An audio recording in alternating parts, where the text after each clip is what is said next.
everyone, and welcome to the Catalyst for Change. My name is Lisa Rowe, and I have the honor and privilege of being your host today, as well as the CEO for the amazing organization that hosts this program, Support After Abortion. At Support After Abortion, we believe that in order to end the demand for abortion, we must help those who need healing afterwards. And today I have an amazing guest who challenged me when I spoke to him several weeks ago on the phone. His name is Mark Nicholson. He is the executive director of Passion Life International. And I'm just really excited for what you're going to learn from him, what his ministry is doing, and maybe challenge us here in the States about how we see abortion and what we might be able to do if we could disconnect from the political realm. So welcome, Mark. I'm so glad that you're here with us today. Thanks so much, Lisa. It's good to be with you. Yeah. And so, Mark, just for our audience to know your heart a little bit, would you kind of share with them who you are, how you got into the role that you're in, and maybe some of the work that you're currently doing?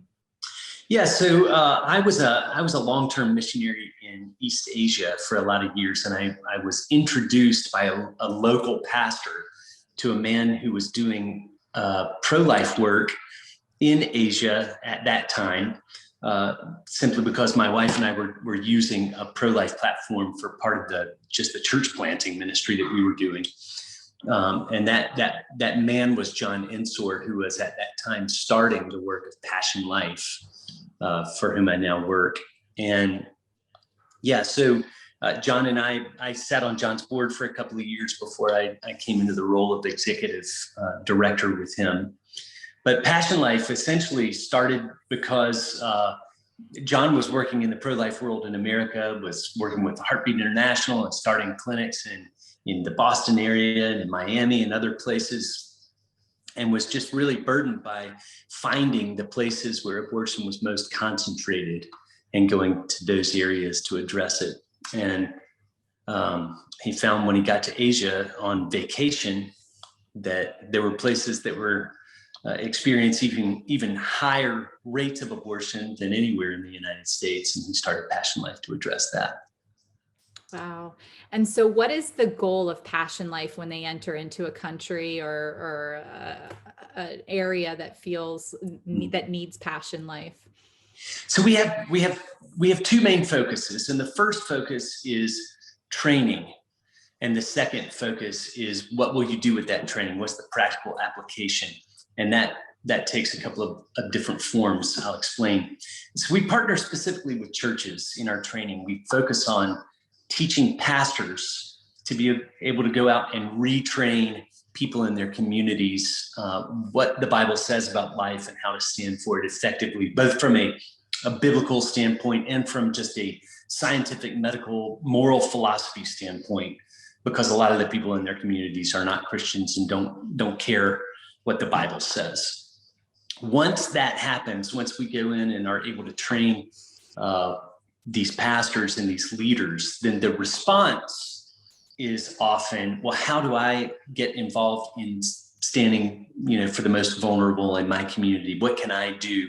And part of that response is animated by those in the community who are post-abortive and who are looking for a way not only to get through the fallout of their past abortive experiences, but want to make a difference in the world because of it. They're animated specifically because they don't want people to go through what they've been through.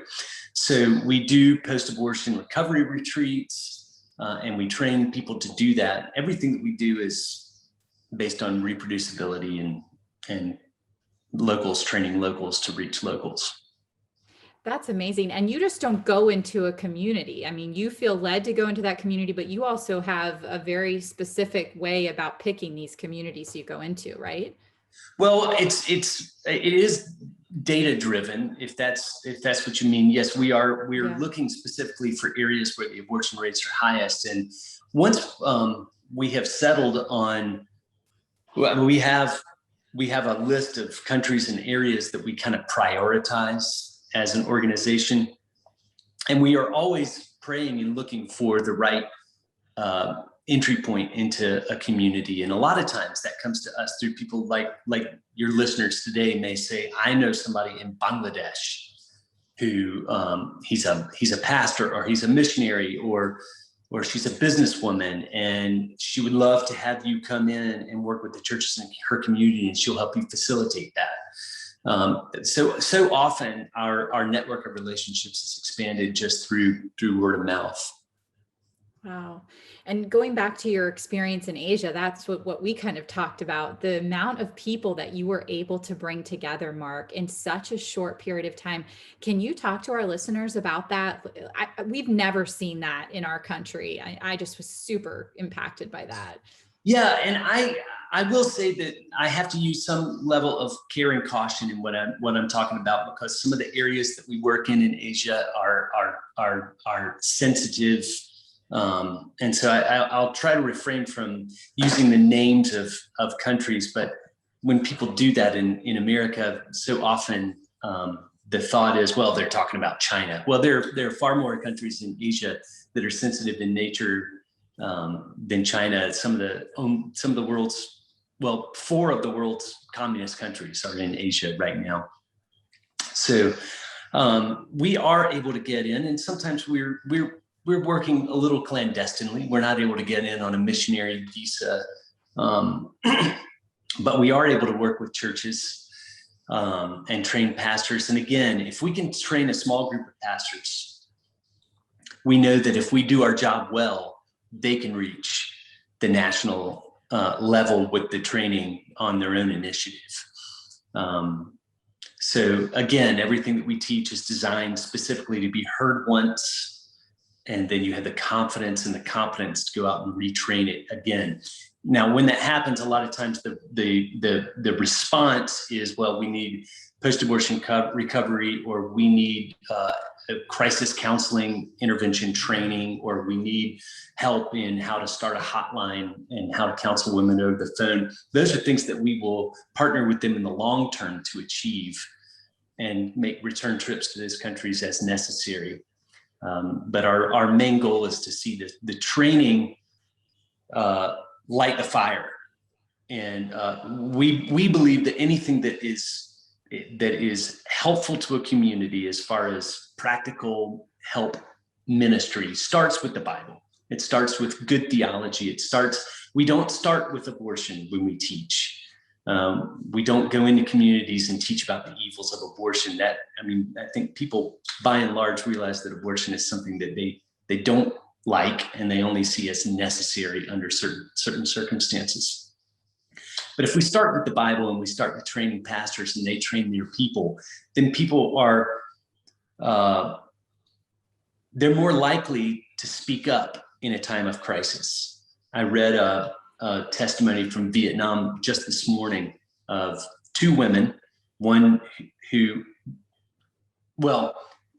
I guess the main focus of what I'm thinking about now was just this one woman who said that she had just helped save a baby.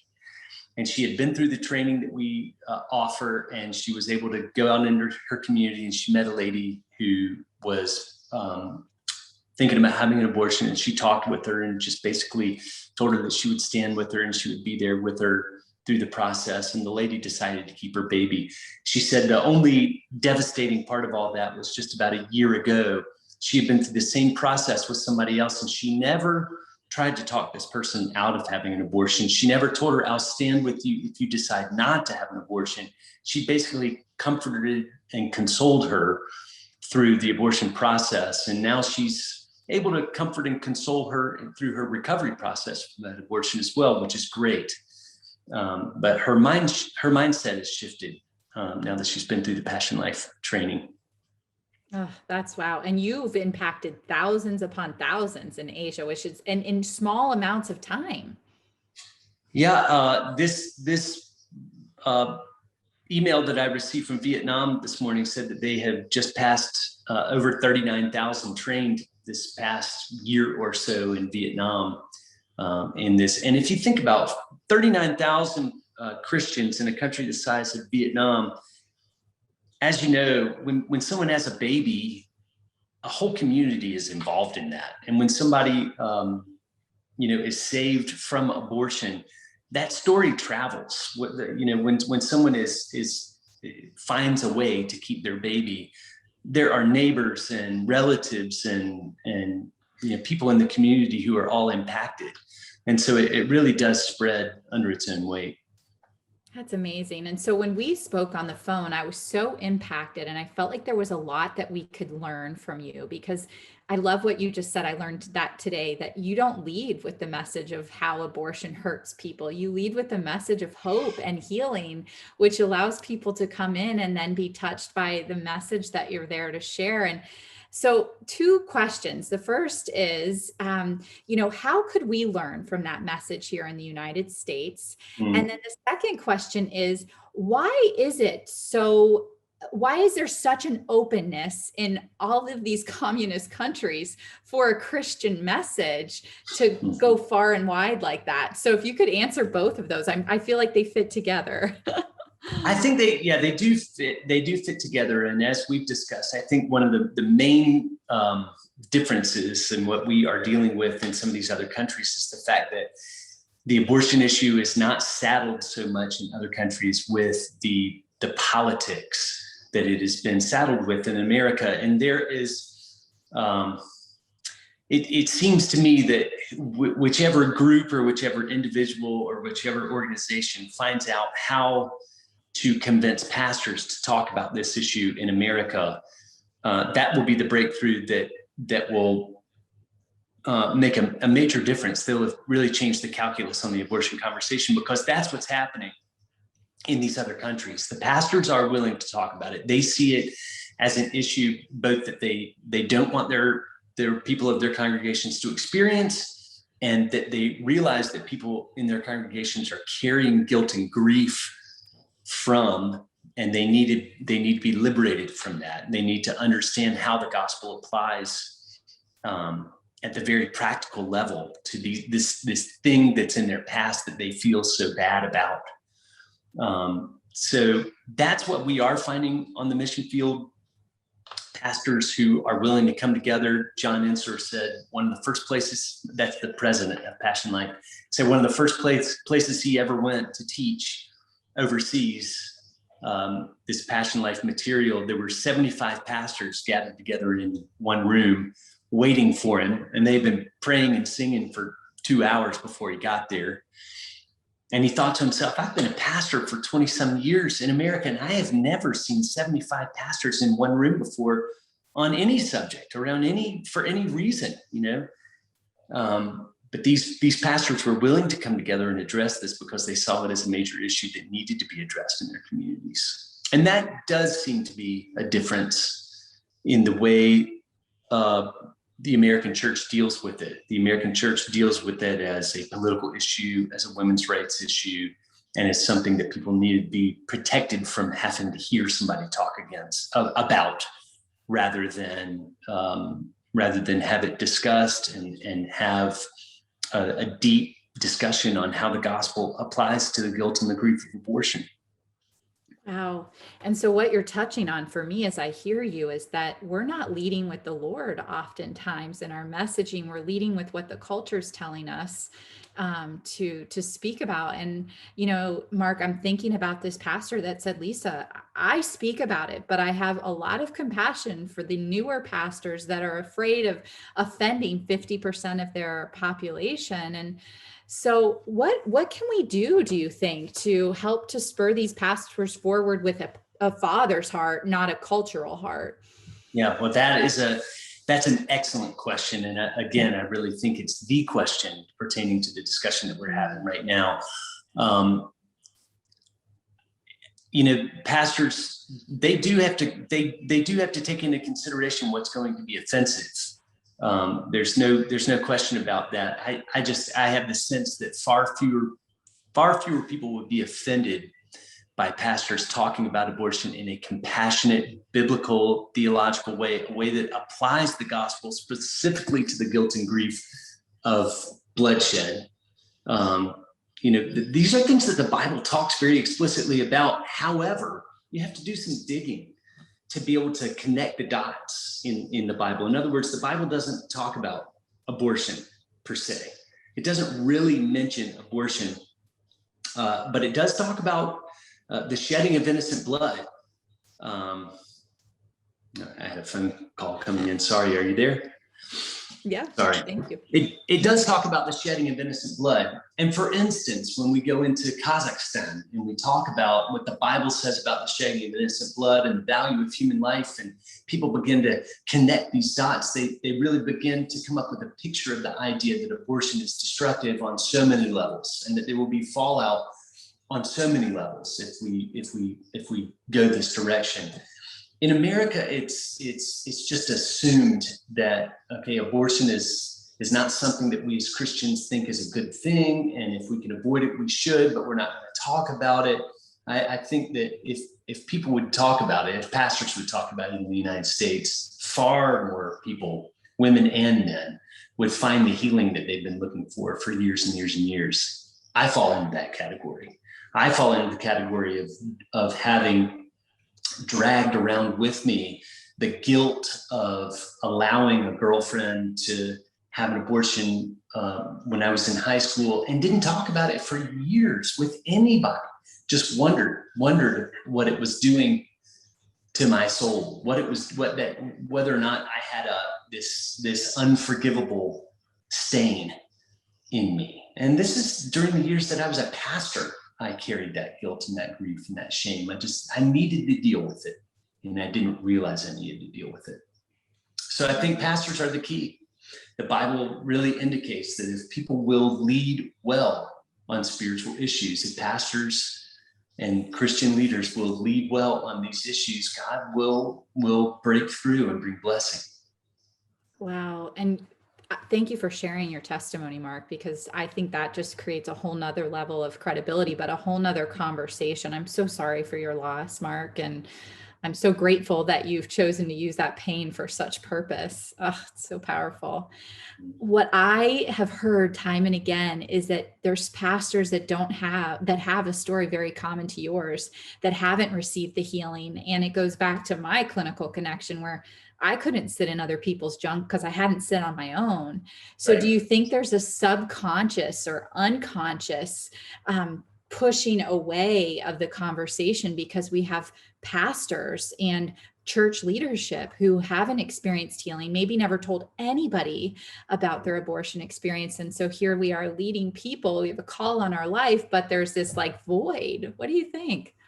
When in our churches we can talk about poverty and racism and inequality and human trafficking, but we can't talk about abortion, we inadvertently tell people that it's the unforgivable sin.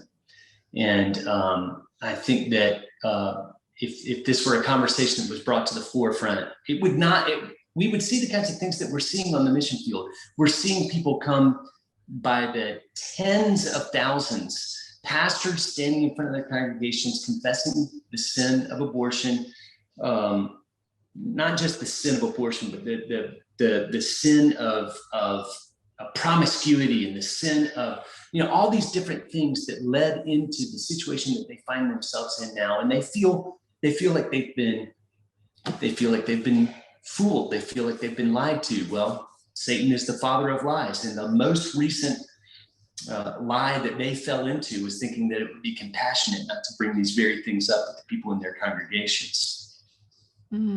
Yeah.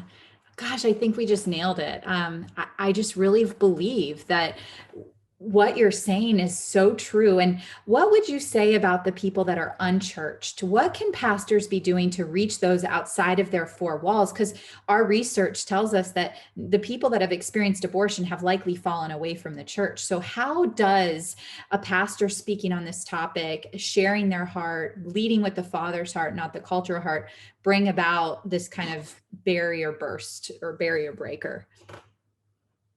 Well, pastors are not growing their churches by personal evangelism by and large. Pastors are growing their churches by teaching their people to evangelize, okay? People go out in their communities and they use their relationships to share the gospel with people. And if they would do the same thing on abortion, people would go out into neighborhoods and communities and they would talk very compassionately, and they would say those powerful, powerful words to their pregnant neighbors: I will help you. I don't know what you need, but I will help you. And if people were out there and had the backbone to say that, and had a little bit of training in what it meant to these women, to have someone say that in their time of crisis, we would see people coming to Christ left and right, and people coming out of these, leaving these abortion crisis crossroads in the right direction. Again, if pastors will talk about it with their people will talk about it with their neighbors. And I think that's where the rubber meets the road. Wow, that's so awesome. So as we wrap up, I just feel like there's a real strong message for pastors here. You know, if you are a pastor, 1 in 4 women in your congregation before the age of 45 will experience an abortion. That same woman is 50% more likely to have a second abortion. And it's not just the woman, it's the man. Mark has shared his experience. It's a family issue. It's a systems issue. It's a generational issue. And so I hope that you're hearing Mark's words profoundly today, that if we aren't talking about it, we are bringing about shame and condemnation in a way that we don't even realize, because the pure silence is creating condemnation. Mark, is there anything more that you would want a pastor to hear today? Pastors is that we focus primarily on pastors at the beginning level of what we do. And all I would say to the pastors is God has chosen and enabled the ministry that you have, specifically so that you can bring the gospel of Jesus to a hurting world. And this is an entry point that really can't be paralleled. Medical missions has been very effective throughout missions history, because everybody needs a doctor, or everybody knows somebody who needs a doctor. And to serve people in that time of sickness or crisis is an extremely effective way to demonstrate the love of Jesus and his ability to heal.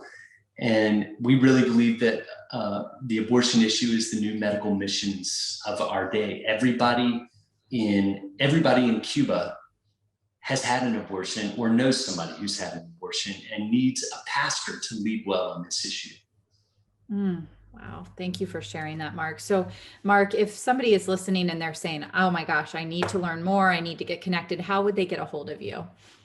Well, our website has just been redesigned at passionlife.org.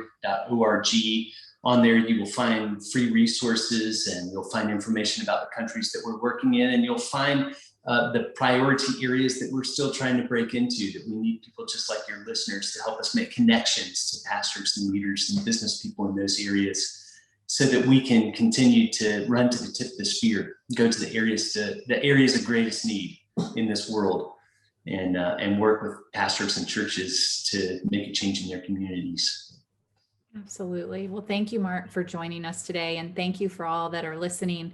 We're so grateful to hear about how abortion healing and leadership around the topic, and how to lead with a pastor's father's heart, really, and not the cultural heart, and how it's happening in countries where you would least expect it, in thousands and thousands. So I'm really grateful for today, Mark. And if you're interested in learning more about support after abortion, visit us at our website at supportafterabortion.com. And we look forward to all that's to come. Thanks, Mark. Thanks, Lisa.